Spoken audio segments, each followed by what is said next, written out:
Hey, fabulous souls, welcome to my Unwavering Thoughts. Here, we're all about growing, thriving, becoming our best selves inside and out. It is also about leveling up, whether it's how we treat ourselves, others, and just life in general. So, join me on this podcast as I share my thoughts on personal growth, self love, seeing yourself the way God sees you, my rookie tips on life, relationships, and of course, love. Let's grow together. Hi, fabulous souls. My name is Oma Ndamati, and you're welcome to my Unwavering Thoughts, where we explore life's most beautiful and transformative moments. I'm your host, and today we are diving into a topic that is often misunderstood, yet incredibly powerful: finding strength in vulnerability. Now, vulnerability isn't usually the first thing that comes to mind when we think of strength. In fact, most of us have been taught to avoid vulnerability, to see it as weakness or something to hide. But what if I told you that vulnerability is one of the greatest sources of personal growth, stronger connections, and real authentic strength, right? That's exactly what we're going to be discussing today, or exploring today, basically. Let's start with what vulnerability really means. Vulnerability is about being open to uncertainty, open to risk, open to emotional exposure. It is showing up as your true selves, without the armor, without the mask, without a shield, without anything. You're just laid bare. And let's be honest, it is very scary. Being vulnerable means allowing others to see us as we are, flaws and whatnot. And it means admitting that we do not have it figured out, that we are not perfect, and that sometimes we need help. Vulnerability is stepping into the unknown without the guarantee of safety, quote. So here's the thing: without vulnerability, there's no true connection, no real growth. I'm sure you're wondering how. When we shut ourselves off from being vulnerable, we also shut ourselves off from experiencing deeper connection, relationships, from learning more about who we are, and from growing into the people that we are meant to become.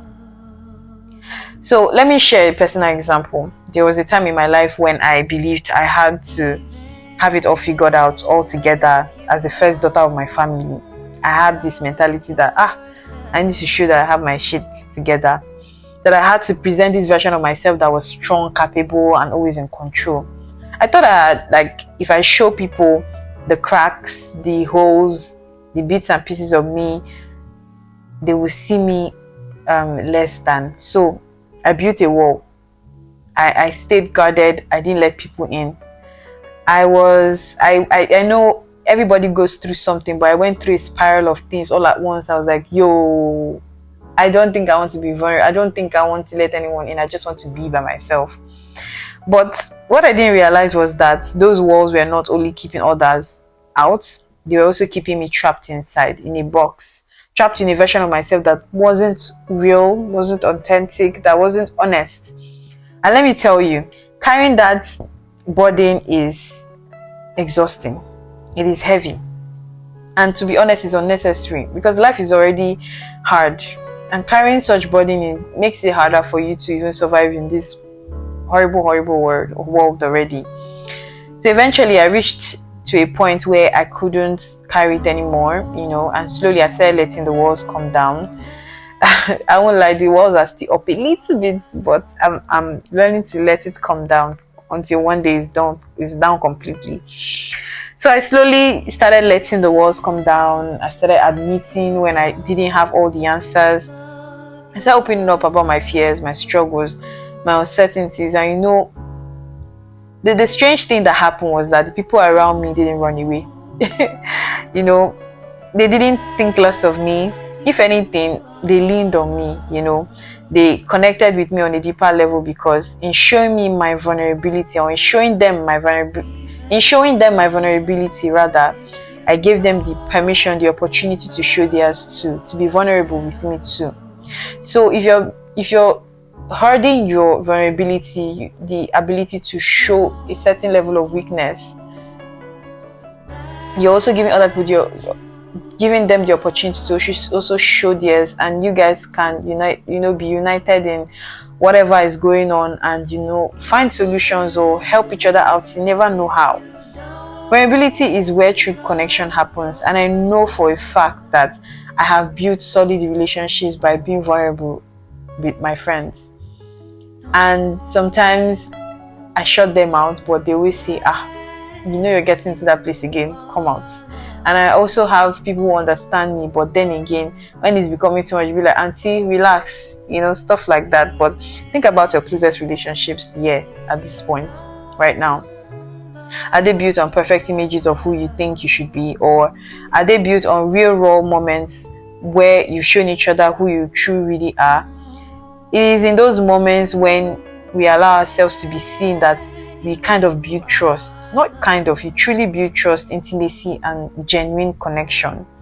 So when we embrace vulnerability, we give other people the opportunity or the chance to connect with us on a whole deeper level, on a human level.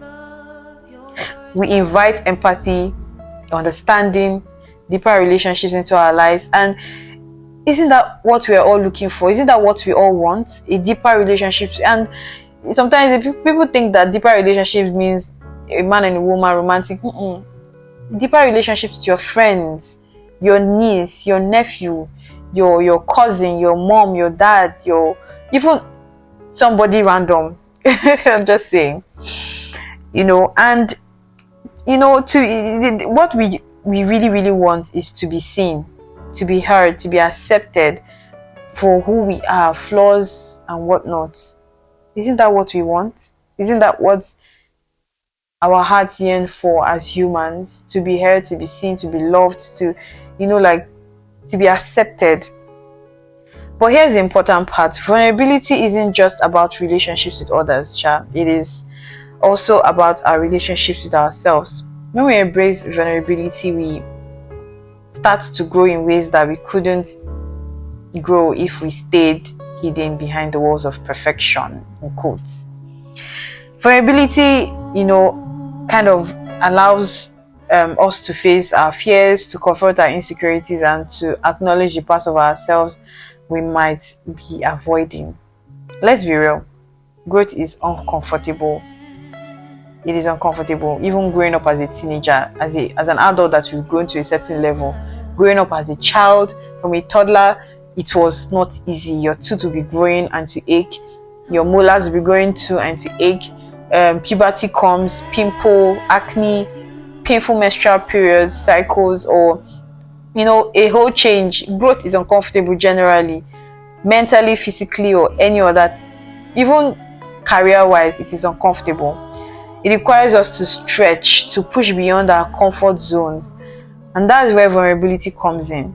When we are vulnerable, we allow ourselves to be beginners, starting afresh again. We admit that we don't have all the answers, that we are still learning, still figuring things out, and that's just, that's okay. In fact, it's more than okay. It's necessary for growth. There's this misconception that being vulnerable means being weak. But the truth is, it takes a tremendous amount of strength to be vulnerable. It takes courage to show up as you are, knowing that you could be judged, knowing that you might fail, knowing that you're not in control of the outcome, knowing that you could be looked down on, knowing that you could be insulted, one thing or the other. But here's the beauty of it all. When we allow ourselves to be vulnerable, we become resilient. We build emotional strength. Because at that point, we learn that we can handle the discomfort, the uncertainty, the risk. So what can actually shake you if you're able to be vulnerable and, in the process to become resilient? No matter what comes your way, nothing will shake you. We learn that. I've also come to learn that even when things don't go as planned, I can still, get up and still move forward. That I can still move. I'm not a stone, I'm not a mountain, I'm not a block. I will move. So in vulnerability, I find true strength, not in the kind of strength that comes from pretending that I'm invincible or that we are invincible, but the kind that comes from knowing we can rise even when we have fallen. right now, like I said in my earlier podcast, I lost my job, but I know that I will stand up again. Even it took like a month for me to tell my friends, and they were like, how do you keep this from us for so long? But I had to show that vulnerable side of myself. Maybe they've not seen me in the state where I cry. I'm like, oh my god, my life is shit and everything. But I'm doing that by myself here, and like being vulnerable with myself, basically. But so being vulnerable is hard. It doesn't come naturally to most of us. We've spent years, maybe even our whole lives, trying to protect ourselves from being hurt, from being rejected, from feeling exposed. What if I told you that vulnerability is where the magic happens, that is in those moments that we lay down our guard and we discover new possibilities for ourselves? Think about a time in your life when you took a risk, a very big risk. Okay, let's not say big risk, like you just took a risk. When you opened up to someone, or when you shared a part of yourself that you're hiding, Maybe it was uncomfortable. Definitely was uncomfortable. Maybe it was scary. Probably scary. But I bet on the other side of that vulnerability, you found something powerful. Maybe it was a deeper connection, a new opportunity, or a realization about yourself that changed, gave you a new perspective.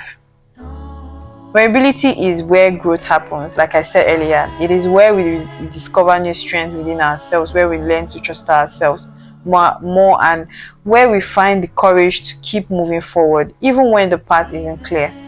And this isn't about big life-changing moments.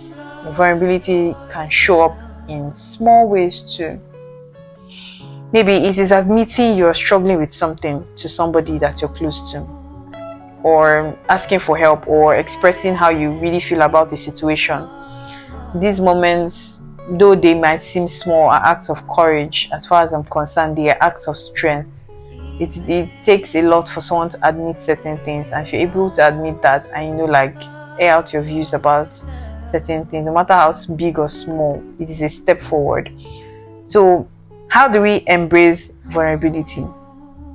How do we start embracing vulnerability? The first step is recognizing that vulnerability is not something to avoid. It is something to embrace. It's about giving yourself permission to be seen, to be imperfect, to be real. It's about learning into the discomfort. It's about leaning on the discomfort instead of running away from it. And remember, vulnerability is a practice. Like they say, Rome was not built in a day. It takes practice to be vulnerable, especially if you've not been that kind of person over time. Like, it takes practice to be vulnerable. It's not something that happens overnight. You have to start small. Maybe it's opening up to a friend about something that's been on your mind, or maybe it's allowing yourself to try something new, knowing that you might not get it right for the first time. The more we practice vulnerability, the more we realize that it is not as terrifying as we once thought. In fact, it can be very liberating, incredibly liberating, if you ask me. So, as we wrap up today, I want to leave you with this thought of mine. Vulnerability is not a weakness. I will say it again and again. I will stand on the rooftop and I will shout, especially to men. It is a superpower. It is in our moments of vulnerability that we find true connection, that we grow, and that we discover the strength we didn't even know we had. So the next time you feel that pull to hide, to stay stay behind the wall, or be caved in a box, to protect yourself, to avoid being vulnerable, pause, ask yourself, what am I really afraid of? And then take the leap. Let yourself be seen. I promise you, there is strength waiting for you on the other side. As funny as it sounds, yes, there's strength waiting for you on the other side. You just need to take that step. This was a long one. I really do hope you enjoyed this podcast. I really enjoyed it because I'm very passionate about this particular topic. Thank you so much for joining me on today's episode on Unwavering Thoughts podcast. I hope this conversation encourages you to embrace vulnerability in your own life and to see it as a powerful force, and that it truly is. Until next time, take care of yourself, and remember, there's beauty in being brave enough to be vulnerable. If you enjoyed listening to this episode, make sure to follow Unwavering Thoughts podcast on Apple and Spotify. Make sure you also share this podcast. You never really know who really needs to hear this. And like to comment if you have anything in your mind that you need us to reflect on together. We can have a conversation about it. Follow Unwavering Thoughts podcast for more reflections on life, growth, personal growth, and the journey of self-discovery. My name is Oma Ndamati, and this is me signing out. Have a fantastic day. Mwah.